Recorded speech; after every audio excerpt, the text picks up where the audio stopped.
अस्सलाम वालेकुम जी। आज की वीडियो जो है ना वो हम बना रहे हैं स्पेशल फैसल बे के लिए।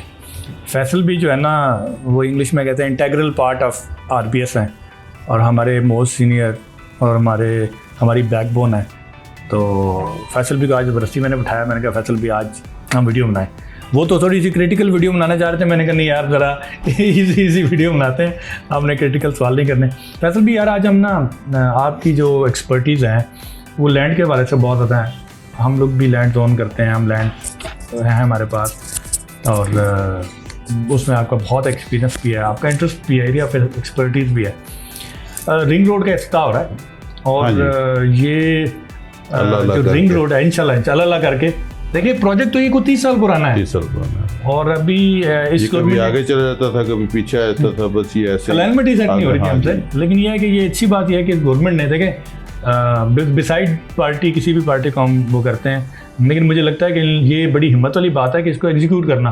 कितने घर कितनी जगह इसके अंदर आई हैं और लोगों को हमने वो किया।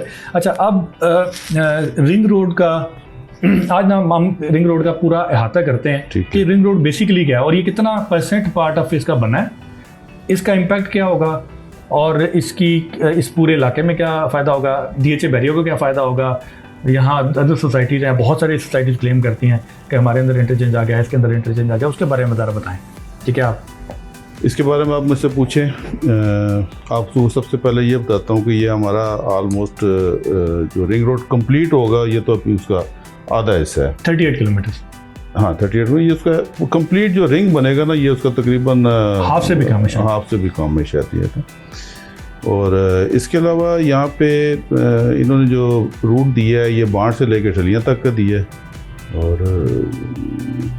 और इसका जो अभी जो इंटरचेंजेस हैं इसके, ये पहला इंटरचेंज तो है मेरे ख्याल से बांट का, बांट जैसे स्टार्ट हो रहा है जहाँ पे आके इंटरचेंज तो यही है ना, बांट है, फिर चपली रोड पे है मेरा मोड़ा आ गया, खसाला इंटरचेंज आ गया, उसके बाद चक्री रोड आ गया, वो चक्री इंटरचेंज आ गया और देन ठलियां आ गया। अब ये जो अडियाला वाला इंटरचेंज है ये जो DHA का RVN और RVS बन रहा है, वो रिवरव्यू नॉर्थ और रिवरव्यू साउथ, वो पूरी रोड निकाल के लेके जा रहे हैं। मेरे ख्याल से वो कनेक्शन है, वो उधर से उससे थोड़ा सा आगे है लेकिन नज़दीक ही है, यानी कि ऑलमोस्ट उसको ये करेगा, फायदा देगा। हाँ देखिए रिंग रोड के ऊपर जो इंटरचेंजेस होते हैं ना उसके नज़दीक जो सोसाइटीज़ होती है ना वो इसके ऊपर उसका काफ़ी असर पड़ता है इसका। तो मेरे ख्याल से इसका इम्पैक्ट हम देखेंगे फिर शायद बैरिया फेज 8 को भी होगा। क्योंकि बैरिया फेज 8 से जिस बंदे ने अगर एयरपोर्ट जाना है तो वो वहाँ से रिवरव्यू नॉर्थ, रिवरव्यू साउथ, वो जो साउथ और वो जो अंडरपास बन गया डाला का, मेरे ख्याल से 2 किलोमीटर हो गया सिर्फ वहाँ से पीछे, और देन वहाँ से 2-4 किलोमीटर आगे इंटरचेंज होगा। नहीं ज़्यादा है तकरीबन। जो बैरिया से तकरीबन ऑलमोस्ट खसाला जो है ना 10 किलोमीटर खसाला कर लें और देन आगे 20 किलोमीटर ठलियाँ कर लें तो मेरे ख्याल से उसके बावजूद उसके लिए जो है ना शॉर्ट रास्ता हो जाता है वो। और उधर से जो इंटरचेंज हमारा अगला इंटरचेंज आ रहा है उस पे हकला पे नहीं, ये जो हमारा चक्री इंटरचेंज आ रहा है वो कैपिटल स्मार्ट सिटी से 6-7 किलोमीटर पहले। हाँ मेरे ख्याल से उसका फायदा 5 किलोमीटर मेरे ख्याल से कैपिटल स्मार्ट सिटी का रिंग रोड से इतना ज्यादा इफेक्ट इसलिए नहीं होगा क्योंकि capital smart city already motorway के ऊपर है। वहां से कैपिटल स्मार्ट सिटी वाले बंदे ने निकलना है, उसने ठलियां जाना है, वो तो ऑलरेडी शॉर्टेस्ट पैसेज पे बैठे में। हाँ चक्री रोड के हवाले से ये फर्क पड़ता है कि कैपिटल स्मार्ट सिटी को ये फर्क पड़ता है कि जो लोग यहाँ से आ रहे हैं कश्मीर साइड से या पंजाब से इस साइड से जो आ रहे हैं ये इनको ये नजदीक पड़ेगा अल्टीमेटली, यानी कि बेनिफिट होता है। ऐसा नहीं है कि बिल्कुल भी नहीं होता है, बेनिफिट। एक प्रोजेक्ट और है फैसल टाउन, वो बहुत क्लेम करता है। तो फैसल टाउन के अंदर भी कोई इंटरचेंज है? मेरा नहीं ख्याल कि वो ठलियां और इसके दरमियान कोई इंटरचेंज नहीं है। ठलियां उसके वो चक्री इंटरचेंज जो है वो शायद उनको नियरेस्ट पड़ता है मेरे ख्याल से। ठलियां का तो अपना इंटरचेंज है ना, ठलियां का तो इंटरचेंज हो गया। उसके बाद ये उसके इसके दरमियान कोई नहीं है मेरे ख्याल से। वो है शायद 10 किलोमीटर का आपस में रास्ता। कौन सा? यानी कि जो चक्री और ठलियां है मेरे ख्याल से 10 किलोमीटर ही आपस में तकरीबन। हाँ नहीं ज़्यादा है। देखें ठलियां इंटरचेंज से स्मार्ट सिटी इंटरचेंज 10 किलोमीटर है। नहीं मैं चक्री इंटरचेंज पे जो रिंग रोड इंटरचेंज है, रिंग रोड का चक्री पे जो इंटरचेंज है, चक्री रोड के ऊपर चक्री रोड के ऊपर रिंग रोड का और आगे से फिर चक्री इंटरचेंज का कह रहे हैं? वो नहीं, ठलियाँ रिंग रोड का जो ठलियाँ पे जाता है 7 किलोमीटर होगा। 7 किलोमीटर होगा। 7 किलोमीटर होगा। ठीक है, तो ये नहीं कि वो फैसल टाउन के करीब पड़ता है इसलिए उसके अंदर बहरहाल शायद नहीं होगा।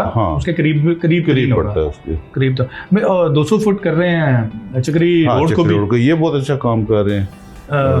यहाँ से इस्लामाबाद हाईवे को मोटरवे का दर्जा दे रहे हैं, उधर चक्री रोड को 200 फुट बड़ा कर रहे हैं। ये तो बहुत अच्छे इन्होंने स्टेप लिए हैं, ये चक्री रोड वाला तो बहुत अच्छा स्टेप है। अच्छा, अब फैसल भी जो रिंग रोड है ये आपने कहा 30-40% पार्ट है, फिर ये आगे से इस रिंग रोड ने टच करना है हकला को, वो लूप बनना है। वो लूप जैसे भी बनेगा 2-3 प्रोपोजिशन है, उसका नहीं अंदाजा मुझे।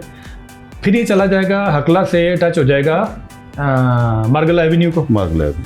मार्गल एवेन्यू अगेन चली गई है बाराको से दोबारा एक रोड निकलेगी बाट को जो टच करेगी, तो तब ये रिंग रोड हो जाएगा कंप्लीट। ये रिंग रोड तब कंप्लीट होगा मेरे ख्याल से अगले 2-3 सालों में ऑलमोस्ट ये कंप्लीट, क्योंकि अब इन्होंने सोचना शुरू कर दिया। जो इंटरचेंज है बाट का, वहां से मोटरवे जा रही है खारियां से सियालकोट से लाहौर, लाहौर से सियालकोट कंप्लीट है। हाँ जी। सियालकोट से खारियां ऑलमोस्ट काम चल रहा है। और अभी रिसेंटली मैं देख रहा था कि वो उस पर कोई हंगामी बुनियादों पर इन्होंने दोबारा काम स्टार्ट कर दिया। अच्छा। और मेरे ख्याल से अब जो गवर्नमेंट की जो टॉप प्रायोरिटी है वो वाली मोटरवे है। और मैं हमेशा कहता हूँ, अभी लोगों को अंदाजा नहीं है कि कितना बड़ा बेनिफिट होगा इस मोटरवे के ओपन होने से, कि आपका 100 किलोमीटर का। इन चीज़ों से ना जो लोकल बिजनेसेस होते हैं ना, उस पर बड़ा इम्पैक्ट पड़ता है, वो उनको बहुत फ़ायदा होता है। छोटी मोटी मंडियाँ होगी, सब्जी मंडी, इस टाइप की जो चीज़ें होती हैं, और बहुत सारे बिजनेस हैं ऐसे आपके इस एरिया में। काश्तकारी है, इवन जो ईंटों के ब्रिक्स वगैरह के जो बटे शटे हैं। दूसरा इधर तो अब आपने देखा होगा, जैसे पंजाब गवर्नमेंट CBD लेकर आ रहा है। हाँ जी। और उसके साथ एयरपोर्ट के पास इसी तरह RDA के सैटेलाइट टाउन्स आ रहे हैं, इंडस्ट्रियल जोन्स आ रहे हैं। हाँ जी। आपके इकोनॉमिक जोन्स आ रहे हैं। अभी तो लोगों को आप यकीन करें कि चकबेली रोड और ये जो रिंग रोड के तरफ है, इसकी सिग्निफिकेंस का अंदाजा आज नहीं है, बट ये 14 अगस्त को जब ये ओपन हो जाएगा, जब लोग इस पर ट्रैवल करेंगे, then they will come to know कि यार मतलब इसका जो फ़ायदा है वो क्या है। और इसका ये एक मेरे ख्याल से पिंडी इस्लामाबाद का पूरा जो है ना एक डायनामिक्स बड़े चेंज हो जाएंगे। पिंडी इस्लामाबाद की जो ट्रैफिक है वो उसका इशू रिजॉल्व हो जाएगा। तो मेरे ख्याल से एक बहुत अच्छी इकोनॉमिक एक्टिविटी है। फैसल भी मुझे ये बताएं कि बेसिकली हम रिंग रोड की डिस्कशन कर रहे थे, तो मैं हमेशा देखता हूँ कि जो रॉ लैंड्स हैं ये बहुत बेनिफिशियल होती हैं, बेनिफिशियल इन्वेस्टमेंट है। हमने भी लैंड्स बाय की हुई हैं। आप एक लैंड बाय करते हैं, वहाँ से रोड इंफ्रास्ट्रक्चर बन जाता है, वो बड़ी हो जाती है। वो जैसे आप चक्री रोड पे सोसाइटी बताएंगे, जिन लोग तो लैंडलॉर्ड थे, आज उन लोगों ने वो 1 रुपये की चीज़ 100 रुपये में बेची। रिंग रोड की वजह से बड़ा इम्पैक्ट मैं देखता हूँ कि लोग बहुत सारे मुझे कॉल करते हैं कि यार रिंग रोड के ऊपर लैंड लेनी है, रिंग रोड पे लैंड। तो रिंग रोड पे कौन सी लैंड लेनी चाहिए, उससे फ़ायदा भी होगा लोगों को या नहीं होगा? हाँ, मैं ये समझता हूँ कि सारी रिंग रोड के ऊपर आपको नहीं होता। आपने ये देखना होता है कि जो रिंग रोड की जो इंटरचेंज है या कनेक्टिविटी कितनी को वो इम्पोर्टेंट है उसके बीच में ना, आपने ये देखना होता है, तो उससे इम्पैक्ट पड़ता है लैंड को। लेकिन अगर आप ये देखें कि रिंग रोड के ऊपर सारी ज़मीन को इम्पैक्ट पड़ जाए, तो ऐसा नहीं होता। यानी कि जहाँ इंटरचेंजेस हैं, हाँ, या जहाँ कनेक्टिविटी है उसकी। फिर आपने दूसरी ये चीज़ देखनी होती है कि अगर रिंग रोड किसी सोसाइटी के पास से गुजर रही है या सोसाइटी के करीब से गुजर रही है, तो उसकी अप्रूवल है या नहीं है, ये आपने देखना होता है। उसकी अप्रूवल ही नहीं है, जैसे बहुत सारी सोसाइटीज़ नाम नहीं लेंगे, हाँ, रिंग रोड के ऊपर है, जो बहुत सारी सोसाइटी रिंग रोड के ऊपर है, लेकिन उनकी अप्रूवल नहीं है। उनको आप कभी भी नहीं करना चाहिए। आप ये भी देखें कि उसका जो ज़रूरी चीज़ है वो ये होती है कि सोसाइटी के पास से गुजर रही है या सोसाइटी को उसका कोई बेहतर उसका वो मिल रहा है, तो वो उसकी NOC उसका है भी या नहीं है, ये आपने लाजमी देखना होता है इसके बीच में।